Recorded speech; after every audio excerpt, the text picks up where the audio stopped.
News now. A judge has just blocked Defense Secretary Pete Hegseth from taking action against Democratic Senator Mark Kelly's rank and pay over his appearance in a video urging the military to resist illegal orders. MS Now's Fallon Gallagher is following this for us. Give us an update, Fallon. Yeah, Chris, Judge Richard Leon is siding with Mark Kelly here in this civil lawsuit that he brought against the Pentagon. You'll remember late last fall, the Pentagon had issued that censure letter, which cut Senator Kelly's rank and pay in the military. And so he brought this lawsuit. And Judge Leon is saying that Pete Hegseth cannot censure Senator Kelly like that. He has blocked him from doing so and enforcing what that letter had asked. And I want to read from this ruling because I was inside court for oral arguments in this hearing. And it was really interesting because the Pentagon has made this argument that there are limited free speech rights for active duty military members. But Senator Kelly is retired military. And there is no judicial precedent of restricting those First Amendment rights for retired members. And this ruling really hints at it, and this line is so significant. He says, unfortunately, for Secretary Hegseth, no court has ever extended those principles to retired service members, much less a retired service member serving in Congress and exercising oversight responsibility over the military. This court will not be the first to do so. He was extremely skeptical of getting ahead of the Supreme Court and creating some precedent here. But at this point, this judge is siding with Senator Kelly in this civil lawsuit, Chris. And it comes after another judge, or actually it was a grand jury, right, rejected Jeanine Pirro's efforts to indict Kelly and 5 other Democratic lawmakers because of this video. Tell us about that. Yeah, that's right. Earlier this week, a federal grand jury in D.C., the same district where this ruling is coming from, convened and rejected an indictment for Senator Kelly and 5 other sitting lawmakers for their participation in that Refuse Illegal Orders video. We've talked a lot about grand juries rejecting indictments, and it is really easy to get an indictment. So it's, again, astonishing that this grand jury declined to do so because this video apparently was not illegal. Yeah, the number of rejections by grand juries is something I don't think any of us has seen. Thank you, Fallon Gallagher. Hello, Bobby Jones here from MeidasTouch and Valid Media Networks.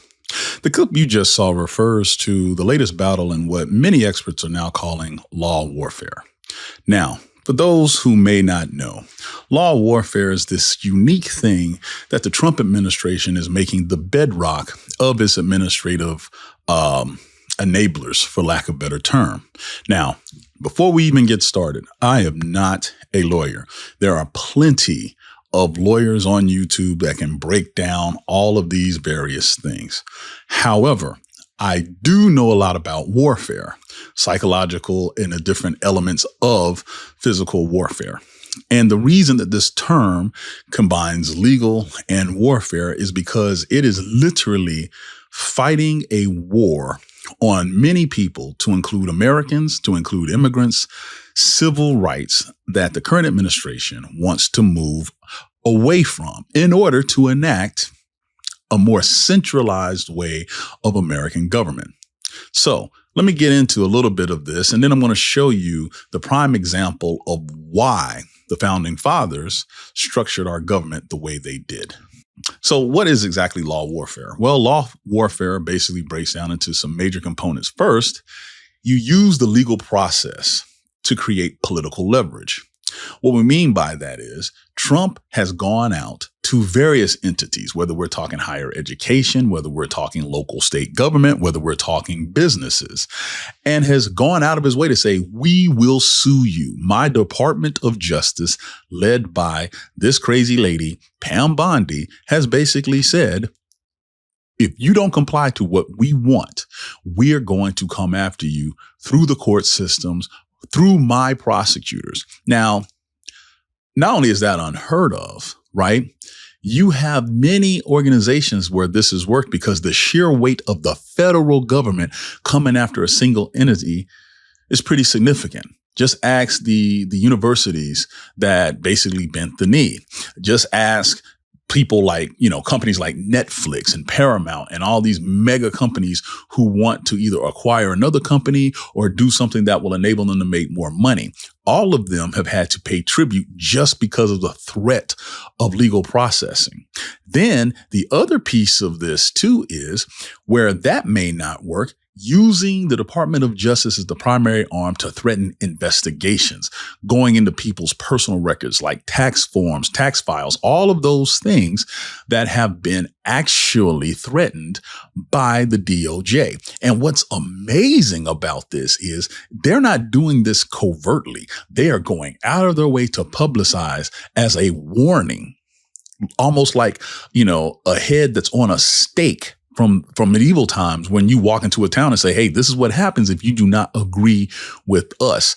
The whole purpose is to silence and chill opposition, to make sure people or corporations or universities, schools, you name it, what have you, dare not lift a finger to the overall power of the federal government.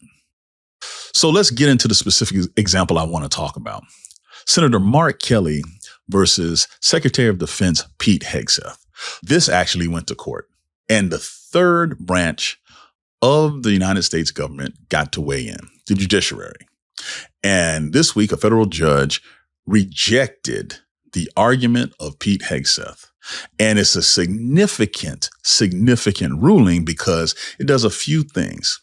It allows for those like me who are retired military to still have our First Amendment rights, especially once we leave service.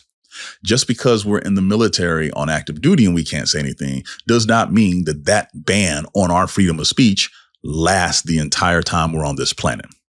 And also, it made a point to highlight the fact that there was nothing that was said in that video that was not in alignment with the traditions and the expectations of the United States military for over 250 years. What this really said was retirees are not active duty. The UCMJ does not reduce constitutional rights. The Uniform Code of Military Justice, which the military acts on and uses as our basic Bible of conduct, does not reduce your rights as an American citizen just because you put the uniform on. As a matter of fact, active duty members can actually work on campaigns and do this, but they have to be out of uniform and they have to make it explicitly clear that they do not represent the United States or its military. And then when you really think about it, to target a United States senator who had already served blatantly reeked of political overhang trying to suppress the First Amendment. One of the things that the judge talked about was if you lose your First Amendment freedoms, it's irreparable harm to America. And that in itself is the point of this law warfare campaign that President Trump and his administration are doing.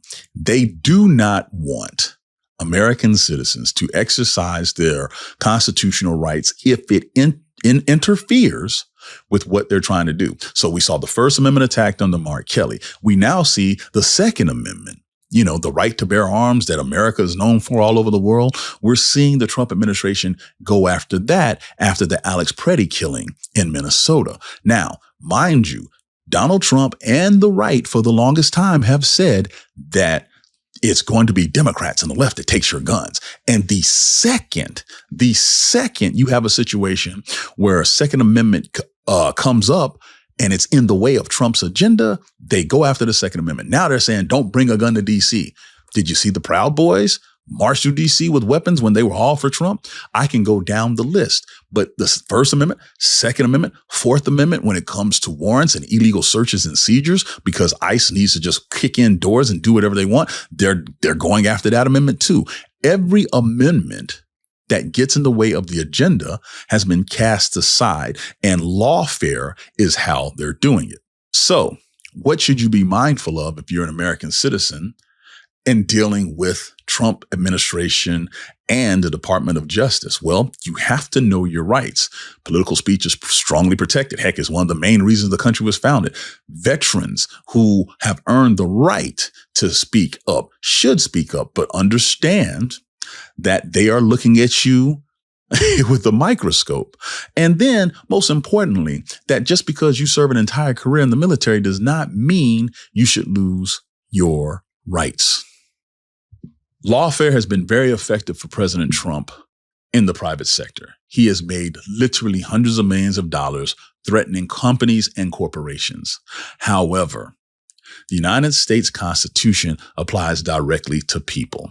And that is why he cannot and should not, but most importantly, Minnesota showed us, will not be able to break the will of the American people. This goes beyond just inconvenience. There are fundamental rights that each American citizen and even immigrants who are here illegally are granted under the United States Constitution. And President Trump using the Department of Justice to try to intimidate people into doing what he wants instead of finding people who are actual criminals, doing things to protect the public, is a gross miscarriage of his office. Love this video? Support independent media and unlock exclusive content, ad-free videos, and custom emojis by becoming a paid member of our YouTube channel today. You can also gift memberships to others. Let's keep growing together.